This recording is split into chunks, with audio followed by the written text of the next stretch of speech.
Um, this video is made for those who will recognize themselves as Hyperboreans, and I know from my own personal experience as an empirical individual that I have met intellectually and even spiritually on my path, on my intellectual and spiritual journey. I have met really existing people that have that with which I've had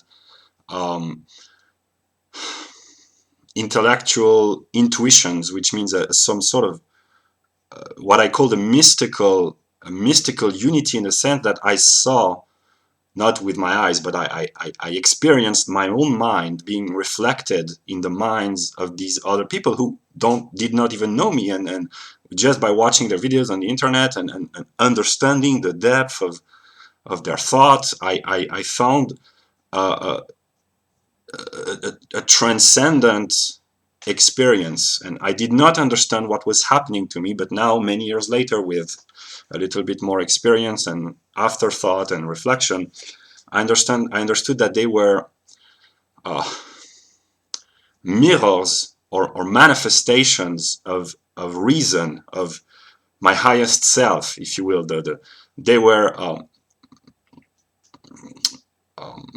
spiritual people which enabled myself to become aware of my own true essence, one might say. And to make things intelligible, I am a Hegelian, and Hegel teaches us that truth, which is absolute truth, divine truth, just truth, God, if you will, is made manifest to himself and to humans, which are a reflection of God, a mirror of God, through three modes, modalities, forms of expression. The content, which is truth, is identical. It is only the way in which it is expressed which is different. And the three modes of the expression of truth are art, religion, and philosophy.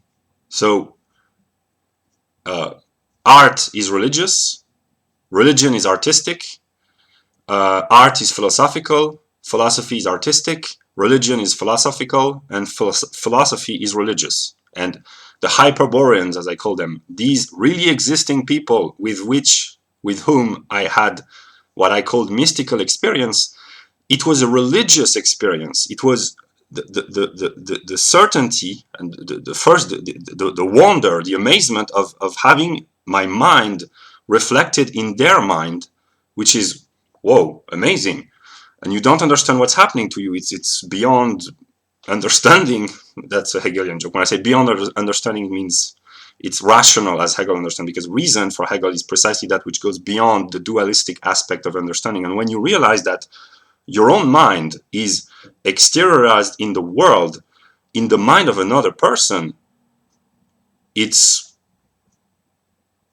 extraordinary, and it creates a feeling of intense love. It's pure love, because you love yourself through the image that the other reflects to you, and that's being two in one through a cognitive process. And that's the highest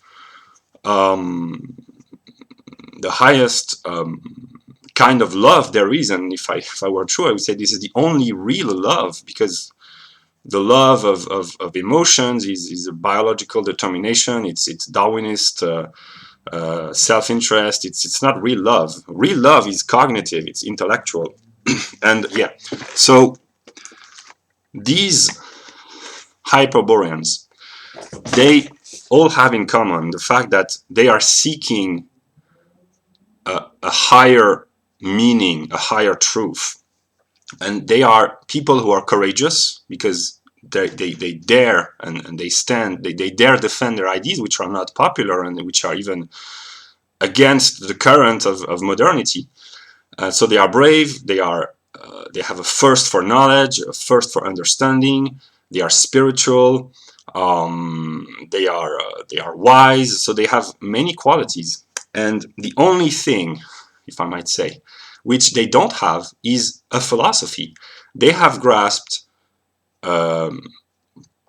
artistic expressions of what they consider truth in folk songs and the collective unconscious, but now I understand that the purpose of the collective unconscious is to become conscious of itself, and this becoming conscious of itself, of the unconscious mind, is the becoming conscious of himself, of God, and that's a process, but that's another story. So yeah, they grasp that there is truth in the Lord of the Rings, in the folk songs and the folk tales and the fairy tales of Europe, that there are deep truths hidden in this mixture of images, representation, and so on. And also they understand that in our religion, here I speak as a European, but I know myself to be, I must become more than European, but at this moment in the process of my own development, I must identify with my European spirit in a way. That the stories about the myth, the pagan myth, they are not ridiculous, stupid stories, but they contain very deep truth. And the purpose of Hegel's philosophy is not to invent a new truth, it's simply to shed light and to bring logical determinations where the imagination creates only representations, vague ideas, indeterminate images. It's not very clear, and the purpose of philosophy is to bring clarity and rational understanding. Here I must distinguish the meaning of the word rational.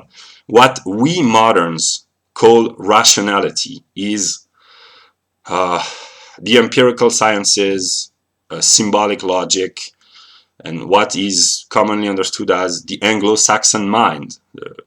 Economics is a rationalist science.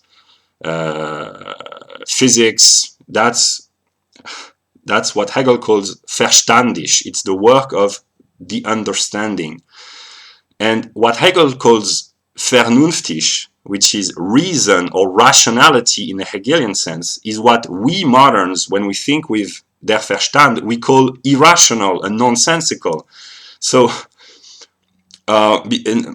what we call mysterious, oh, that's a mystery. It's beyond understanding. It's incomprehensible. What we call mysterious or mystical or irrational is precisely that which Hegel calls rational, because the reason for Hegel is that which contains within itself the determinations that der Verstand, which is everyday intelligence, sets apart and differentiates. And rationality for Hegel is the ability to conceive in a unity the determinations that are separated by der Verstand. And it is the most difficult thing, but for Hegel, the world is rational, including the most crazy aspects. There is rationality within madness. That's dialectics.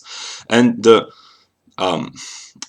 myth, our mythology as Europeans, is rational because it contains philosophical, speculative truths. It's just that the way of representing these truths is blurred and obscured and sometimes arbitrary or contingent, but the content, the core, is speculative.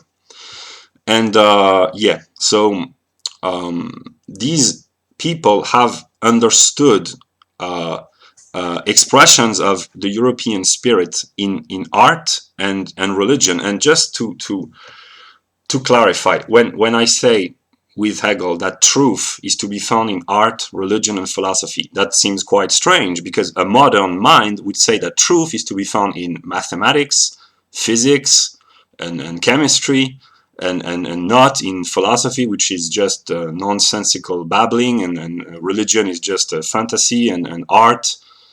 We may enjoy art, but it's not true. It's just meaningful. That's how the modern mind functions. For the modern mind, truth is to be found in mathematics, physics, and symbolic logic, and chemistry eventually, and eventually biology. But it starts to become blurred and so on. But to say that truth and religious divine truth is to be found in art, religion, and philosophy is a revolutionary act, and that's what Hevola, in his revolt against the modern world, did. To go back to the roots, to the ground, is mean to go back to our religious nature. Yeah. So the only intellectual aspect that the Hyperboreans, which will recognize themselves, lack, the only thing that they need in order to have a full understanding of themselves and of reality, is a philosophy, to translate their thoughts into concepts, into logical categories. And my purpose, with my limited means, my limited capabilities, is to enlighten them by giving them the tools to translate their insights and their mystical views, or their what they call the supernatural. But supernatural is the Latin word, which in Greek is metaphysical. What is supernatural is what is beyond nature. It is metaphysical. And Hegel shows us that metaphysics and logic, which is the rational thinking consideration of objects, is logical, because you transform objects into thoughts, and the science of thought is logic. So metaphysics and logic, since Hegel, have been collided and coincide. So what the inspired pagans, and by pagans I mean real pagans, the right-wing pagans, and I will explain why a right-wing pagan is a real pagan and a left-wing pagan is not a real pagan, because that's a logical determination to be found within Hegel's logic. So the only understanding, the only intellectual grasping that they lack is the logical aspect of their being, of their development, of their knowledge. And as long as I can, I will try to provide them with this logical knowledge, and I will comment what I understand about Hegel's logic. I don't understand everything, because otherwise I would be God, and I am not yet at this point, but I understand aspects which I can help translate by referring to experiences of the everyday life or everyday experience that people have, and especially profound and spiritual people. So that was just a presentation and introduction. In my next video, I will comment the passages that I understand about Hegel's logic, and try to make them meaningful, and try to show you that metaphysics and logic are not these boring, useless babbling about nonsensical fictional entities. They are the very pulse of reality. They are the soul of everything that which we call real. And to say that something is real or not real, if you want to understand what you mean, you have to study metaphysics and logic. So that's the roots, that's the core, that's the ground of all reality. And I will comment what I understand about Hegel's logic in the next video.